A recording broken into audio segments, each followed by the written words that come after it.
Hey guys, it's Nikki.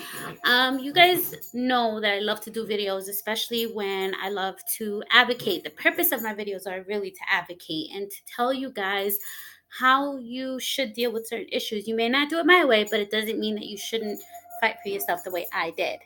Also, it's my birthday, so why not share this video? Okay, so I want to talk to you guys about my first conference at the HFA, April 4th to the 7th. So let's talk about it. First of all, the conference was amazing. My first HFA experience, I loved it. I have no complaints about it besides one. The only thing that they really lacked was talking about von Willebrand disease. To get from New York to Cali took a long time. So the day that they did talk about von Willebrand was the day that I was still on the plane. So the rest of the days that I was there, they didn't talk about it, but it doesn't mean that I didn't get enough knowledge to deal with other things that are involved with the community. So I still appreciate the trip, and I still did get to network with a lot of people. So I have no complaints in that department. Now, the reason why I bring up the HFA is because this is the whole purpose of this video. So the last day of the HFA symposium, they rented out the ship for us, the OSS Navy something. I'm sorry, I forgot. And it was so beautiful. It was so nice, and the setup was great. It was kind of cold, but it was pretty good. So I was having a great time. I was super excited. I love museums. I love history. I love to learn about the things that I never ever will get a chance to see. So I was having a great time. The food was awesome. So here is my story. As you guys all know, my god sister Ashley travels with me everywhere I go. I travel the country, tri-state area, whatever, with her. If it's not with her, I'm not going. Just straight up. Okay. So she could definitely back me up in this video. Unfortunately, she's working today, so she could not be a part of this video. So this is what happened. At the HFA symposium final grand night, they rented out the ship for us, and I was having a great time. I had food, there was great music, great networking, and then they opened the touring for the whole ship for us. Now, I have done this before in New York on the Intrepid, so I already knew that this was going to be a good time.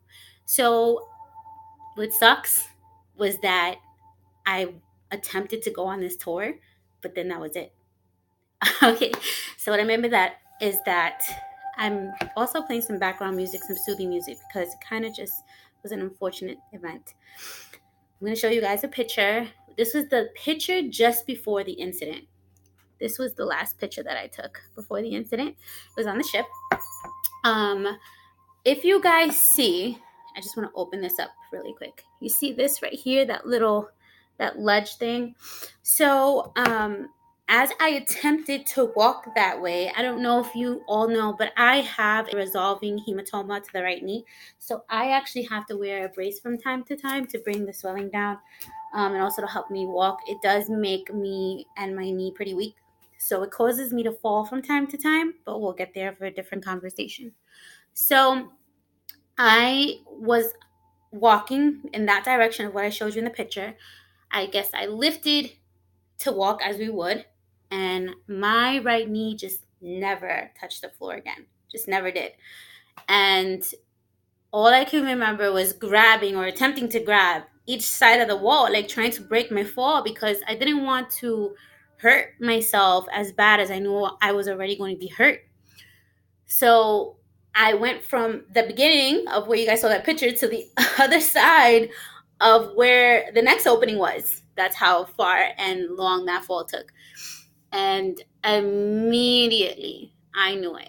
My god sister knew it. It was going to be a small tragedy, you know. So everyone would, did the same. Oh my god, are you okay? Immediately I'm like, no. No. Immediately I start swelling everywhere. When I tell you everywhere, it's everywhere. I landed on both of my hands to protect my fall, but I also like hit my body, from side to side, and my knees fell and hit the floor. But I hit my hands pretty bad. I actually thought my pinky was dislocated because my pinky was kind of like this and swollen. So I was like, oh my god. So I was already upset because now I knew I couldn't finish the tour because I couldn't even walk. It was terrible. So immediately they got their emergency staff and we just started taking pictures. Like my hand just got super swollen really quick. That's my pinky. And it just looked bad, both of them. So we wanted to take pictures for the HTC to let them know, hey, this something happened here. Then I started to see like these contusions. From what I thought they were, they are contusions, but then there were hematomas all over me. They were on my arms, they were on my knees. Now, listen, as a bleeding disorder patient, I know that this can happen, okay? But I have only fell once. So this was my second fall. And I've never really understood the tragedies of falling with a bleeding disorder. So now I'm learning, okay? So my god sister and I, we knew we had to go to the hospital, but it was a matter of me contacting the HCC because I was like, listen, I'm in another state. I only have one dose of Vendy with me. And I had the transminic acid with me as well. So I'm like, oh gosh, like, let me see what I can do. So I called my HTC and I let them know, hey, listen, I've just fallen. So the emergency line, for the HTCs, the doctors actually get the phone call. So I was actually talking to my doctor. Now, I'm not going to mention any names on here, more so for the protection. And I have no rights to that. So I'm not going to do that. But at this HTC, that's how it works. So when I called her, she got on the phone and I said, hey, listen, I just fell and I just felt pretty bad. My hands are swollen. I think my pinky might be dislocated or broken or something. My knee gave out again. She had already known my knee has problems. I said, listen, I don't know what to do. What do I do? So I kid you not, I had her on speaker and her exact response was, I don't think you need to do anything. Ice yourself, go rest, go to the hospital, maybe let them pop it back into place if need be. Skirt! Hold on. Okay. First and foremost, I'm a bleeding disorder patient.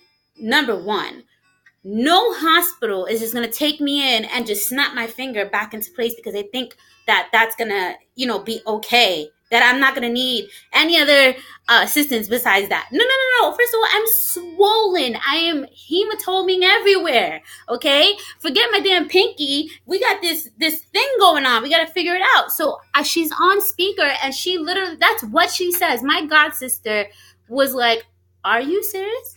Are you kidding me? Is that what she says? Wow. So now I'm stuck because this was kind of my first emergency with her. So I wasn't really sure how I was going to take this. I really thought that this was going to be a response in which it should have been. It should have been like, okay, listen, I need you to do this, this, and that. Now, listen, I want everybody to know, I know how HTC works. No, I did not have a travel letter because I was only new to her. It was only like 3 months that we spent together. She couldn't really have a plan set for me yet. So no, we didn't have that. She knew what worked for me, but we didn't have that. We were working on that. So, my executive director for my chapter was with me, and I had advised him I fell. He's like, Nicole, you need to go to the hospital. And I said, I know, but where do I go? So I got that information, and he offered to get me there. But I said, hey, listen, I have factor in the hotel. Let me just get to the hotel. Let me figure this out. Mind you, she told me not to factor. She said, I don't think you need a factor for the fall. And I said, okay. Now, so I get to the hotel. Now, from the hotel to the ship was a 15-minute drive. I get to the hotel. I'm 10 times worse. I am 10 times more swollen. I am 10 times more in pain. And there's way more hematomas just developing. So now I'm scared because honestly, my first fall didn't really look like this. So I was like, no, this is not going to happen. So I called an Uber and we went to the hospital.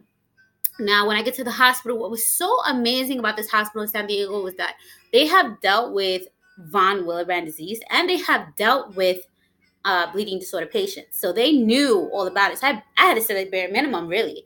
So I get there and they see it. And as I'm there, I'm still getting more swollen. Hematomas are still developing. Things are just happening. And they're saying, hey, listen, we're going to infuse you.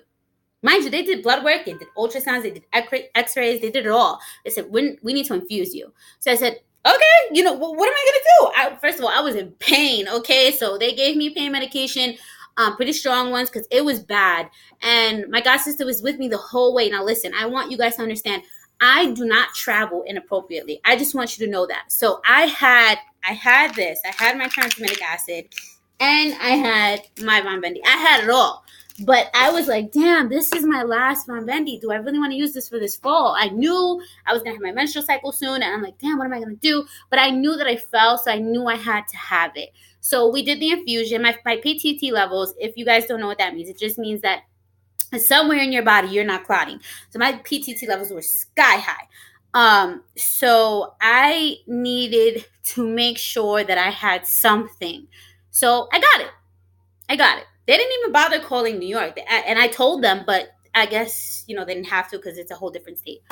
So they infused me. And they also came back after the infusion and said, hey, we need to admit you because you're pretty bad. And I was like, really? Like, oh my God, I can't stay. I have to go back to New York tomorrow. I said, hey, listen, I will see my HTC as soon as I land. No problem. Okay.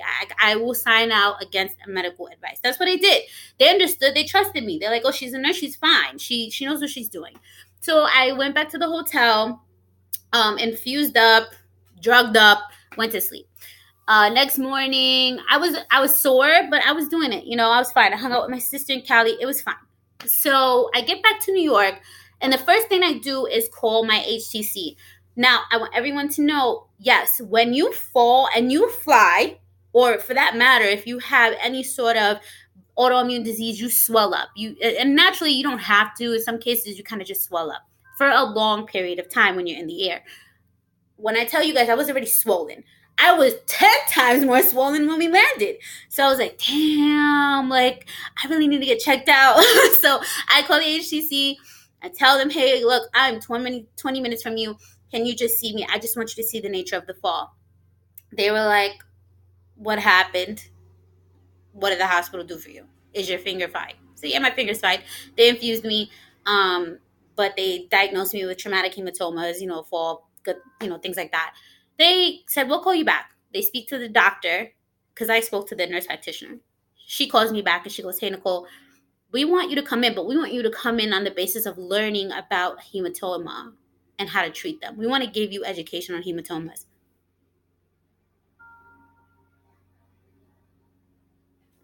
If anybody else is doing the same face I'm doing right now, you know that was so rude. Now, listen, I have plenty of other stories to go with this HTC, but at this point, this is like the third disrespectful comment they have made to me at this point. And for everyone who's going to watch this video, you all know I'm super educated on von Willebrand disease, for that matter. Don't you dare tell me I need education on hematomas. Okay? Straight up. I was in the hospital. Now, here's the thing, okay? I didn't diagnose myself. Yes, I fell. I didn't treat myself. A hospital did, okay? Doctors, emergency room doctors did. They did by looking at their blood work, their x-rays, their ultrasounds. They did. So how dare you tell me that my fall wasn't as significant enough for me to treat, or for you to care, and for you to think I don't know what to do when I get a hematoma? Come on, are you serious? Now, let me tell you guys, okay? I'm going to just rewind a moment. I want to remind you guys, I am von Willebrand disease type 1 severe. 1. Okay? So if I was a type 3, naturally, this would have been terribly bad. Maybe and I believe type 2s, they get bad as well. Because I'm a type 1, now I can't have muscle bleeds, joint bleeds, none of that. That was the phone call that this was. You're going to tell me because I'm type 1, I'm not going to be prone to a bleed? So what is my bleeding disorder? What does that mean? Because I'm a type 1? Are you kidding me? This video is for advocacy matters. I want you guys to understand that, okay? Because what I took from that phone call was that I wasn't worthy of them because I was a type 1 blood disorder patient. Do you guys understand that? I fell.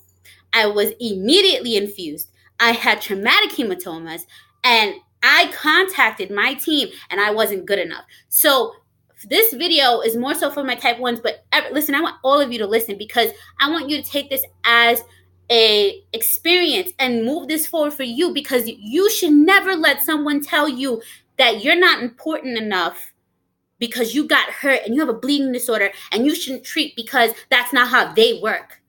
Are you kidding me? Now, you guys know, don't let me start pulling out receipts, okay? This book, if you're in New York, you have seen this. If you have seen me, this is a guide for emergency care with patients with von Willebrand disease, from type 1 to type 3, okay? For every single thing. Listen, I'm talking falls, brain injuries, menstrual cycles. What if I got an intracranial bleed? What if I got that? What if I hit my head? Right? Now listen, I told you guys where I fell. I fell in a ship full of steel. Anything could have happened. Head injury. I didn't have this book with me when I went to the hospital at all. However, they had already known the traumatic situations that they were going to be placed in if they didn't treat me. Soft tissue bleeds. This is what happened to me. Now, anywhere here, does it mention a type? Does it mention that you have to be a type 2 or a type 3 to get any type of treatment? No. What this book says is that this is emergency care for patients with von Willebrand disease. This is not an emergency care for patients with specific von Willebrand diseases. Do we understand that? Listen, this video, I understand I'm probably coming off a little strong, but I'm very upset because this is for all the people that are probably going through this and not having a voice. And you know I'm going to stand up for myself, guys. You know that. So now, what do you think I did? What do you think I did? I said bye. Bye, HTC, because if I'm not important for you enough to get treatment to make sure that I was okay, then I shouldn't be your patient. Because now we have two different conflicting things going on here, right? So now I'm not going to lie. What happened put me in the deepest depression I think I ever have been in, because for a moment, I allowed them to make me feel like I wasn't important. For a moment, I allowed them to make me feel like I wasn't a bleeding disorder patient, or I wasn't good enough. For a moment, I did. And that moment lasted for a couple of months. Now, I appreciate the New York City hemophilia chapter because, again, if it wasn't for them, I wasn't going to be able to remember that I had met another doctor who was a part of another HTC. And I had met him and we had spoken. And he had such high recommendations in the community. And I'm upset with myself because I didn't choose him first. But I then told myself, if I'm going to do anything, I'm going to stand up for myself. So now at this point, I used my last Von Vendi in Cali. So I had no medicine. So I knew with my next menstrual cycle, I had to go into the hospital. And for that matter, I didn't have any medication. So what was I going to do? Especially if you guys do know me, you know what happened with Humate P. So now what am I supposed to do? Just use the pills? That's all I'm going to use? Really? So I went to this HTC, and it was after a hospitalization at Mount Sinai. And he had seen all the blood work. He knew my story. He knew what was going on. I did not talk to him about what happened at that HTC. I did not, because I did not want to bring that negativity into this relationship. I wanted to start something fresh. I wanted to see what he was going to do with my bleeds. And I want to tell you guys, I am so happy that I did that. I stood up for myself. I went to his office with a straight plan. I went to his office and told him what worked for me, what I knew, and what was important to me. And I left that office. New prescriptions. 2. That person had me on 1. I'm on 2. I'm important. And I have type 1. Okay, I'm important. I didn't allow her to keep me down. I knew I had a blood disorder. I knew I had to fix. I knew I had to find my regimen again. Even if I'm a type 1. I did nothing wrong. I went to the hospital and I took care of myself. But she didn't feel that I was important enough for me to take care of myself. So this video is not to bash her. It's not to bash her team, the HTC. It's not. This video is to say, hey, listen, if you're a type 1 and you have a regimen, you know what works for you, you know what your bleeds look like. Don't ever let someone tell you your bleed is not that important. Don't ever let someone say your bleed is not that serious because you're a type 1. And listen, this is for all you guys, okay? If you're type 2, type 3s, and you still have these problems, take this video and say, if she can do it, I can do it. I found someone else who believes in me, who believes in my blood disorder, and who believes that I need a treatment to take care of myself. I know this video is long, but I really hope that this finds you guys comfort in knowing that this is what happens in this community. And I don't want any of you to give up, because if I'm not giving up, that means you don't give up. If you have troubles finding a great team, this is what this community is for. We are here to help each other, provide the knowledge that other people may not have. So, you guys know how to reach me. It's your girl, Nikki. If you have any questions, feel free to contact me. I'm always open to discuss anything. Thanks for listening, guys.